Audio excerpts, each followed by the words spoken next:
Duhet kuptojmë dhe këtu unë rikthehem në 2017 për të qenë korrekt. Ka pasur disa qëndrime publike ish deputeti i Partisë Demokratike në atë kohë zoti Astrid Patozi, i cili në fakt në një prej shkrimeve ka thënë nuk mundet të ndihmosh, nuk mundet të mbash anën qinqit kur je duke ndihmuar ujkun. Dhe kjo ka qenë për të shigjetuar Ilir Metën për qëndrimet e tij politike. Në qoftë se vim në këtë moment tek Partia Demokratike, zoti Berisha me këtë aleancë që po bën, duket se po ndihmon drejt për drejt Edi Ramën. Pse u them unë po ndihmon drejt për drejt Edi Ramën? Sepse ka vetëm një arsye. Ka një arsye e cila lidhet drejt për drejt politikisht, duke qenë se Ilir Meta ka qenë një prej njerëzve i cili e ka sulmuar Partinë Demokratike më ashpër në çdo moment.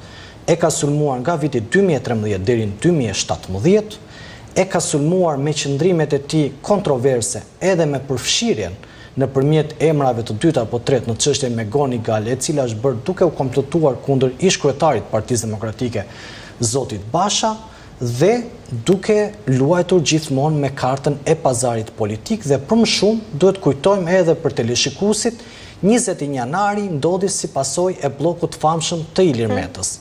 Pra në këtë panoram politik, Ilir Meta tashmë nuk është më një aktor i besueshëm në opinionin publik, duke qenë se gjatë gjithë kohës ka luajtur me 2-3 porta për të dëmtuar Partinë Demokratike, sepse në asnjë moment kur ne flasim për koherencë politike, lëvizjet e Ilir Metës nuk e kanë dëmtuar Edi Ramën apo Partinë Socialiste. Kanë ndihmuar edhe kanë dëmtuar vetëm Partinë Demokratike, kanë dëmtuar që nga momenti kur doli bloku i famshëm dhe deri në këtë moment që ne flasim sot.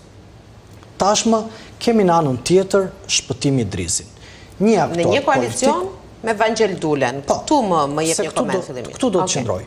Një njeri i cili kujtohet për çështjen Çame vetëm në disa momente të caktuar dhe nuk e kam parë asnjëherë të ngrejë çështjen Çame jo vetëm mbi parime akademike, por të krijojë tryeza të rëndësishme, të ngrej zërin kur është momenti i nevojshëm për ta ngritur zërin për çështjen Çame. Por shikojmë në një anë që arrin të bëhet pjesë në një koalicion ku ke Vangel Dulen, ke dhe Fredi Beleri me tezat e Vorio e Pirit. Sa mund të qëndrojë kjo gjë moralisht? Unë nuk mendoj se qëndron fare moralisht. Kjo nuk është as ofertë politike, kjo nuk është as kaos politike, dhe për më shumë mua më duket vetëm një pazar i pisët për interesa personal. Por në momentin kur ndodhet Shqipëria sot, ka ardhur në këtë pikë vetëm prej pazareve politike. Nuk ka ardhur Shqipëria në këtë pikë vetëm nga korrupsioni, por ka ardhur nga pazaret politike. Dhe duhet kuptojmë që këta janë njerëz të cilët nuk kanë bërë një ditë opozit. Unë nuk e kam dëgjuar në asnjë moment zotin Idrizi, a zotin Dule ish çështjen e Beleri që u desh nga halli që të dilte dhe të fliste, dhe nuk e kam dëgjuar në asnjë moment të flasin për teza opozitare. Në anën tjetër, zoti Meta ka sulmuar drejtësinë nga mëngjesi deri në darkë, në anën tjetër ka përdorur një narrativ e cila jo vetëm nuk gjit në opinionin publik, por ka qenë dhe kërcënuese ndaj institucionit drejtësisë, dhe në anën tjetër, zoti Meta edhe ideologjikisht nuk mund të qëndrojë në asnjë moment me Partinë Demokratike, sepse është një politikan i cili sa herë është dhënë mundësia ka lidhur shallin e pionerit të kuq në qafë edhe për t'i bërë kashëri demokratëve apo njerëzit cilët gjatë periudhës komunizmit kanë humbur familjarët e tyre për shkak të mendimit ndryshe. Por tani sfidon të gjithë duke thënë nuk dua një vend të sigurt në listën e demokratëve, do të garoj në listë të hapur, se është e sigurt që votat i ka. Sepse brenda Partisë Demokratike, Ilir Meta ka shtrirë duart në 2 deputet minimalisht, nuk po ja u them emrat në këtë moment, por hapa sapi do t'ju them edhe emrat. Gjithashtu zoti Meta... Në çfarë sensi se nuk e kuptova ndjes? Ka shtrirë duar brenda Partisë Demokratike, ka 2 aktorë politike që fijet i kanë me Ilir Metën në underground. Ndërsa në realitetin politik atë çfarë ne shikojmë në opinionin publik, do dhe diçka. Ilir Meta mund të ketë informacione që betejë e tij me drejtësinë do të jetë një betejë e humbur.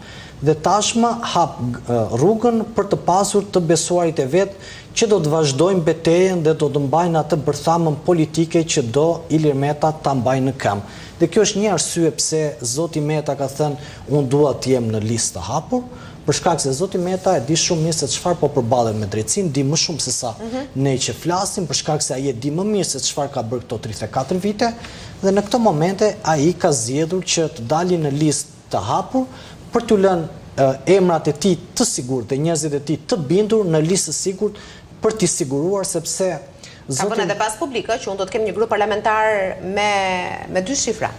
Zoti Meta mund të vendosi bazë publik siç vendosi në 14 maj kur thoshte qarku apo Trekëndshi, Elbasan, Tiranë dhe Durrës do të jetë blu, dhe ne e pam që nuk ishte asnjë Trekëndsh sipas parashikimit të zotit Meta dhe zotit Berisha. Dhe ajo që këta e glorifikojnë Shqipëria madhështore, secilit prej këtyre nuk ju ka ngelur më madhështi në sytë e shqiptarëve, por ju ka ngelur vetëm pazar. Tani po ta bëjnë Shqipëria e pazarit, mbase do të ishte akoma më mirë për të personifikuar çfarë ata duan të prodhojnë politik.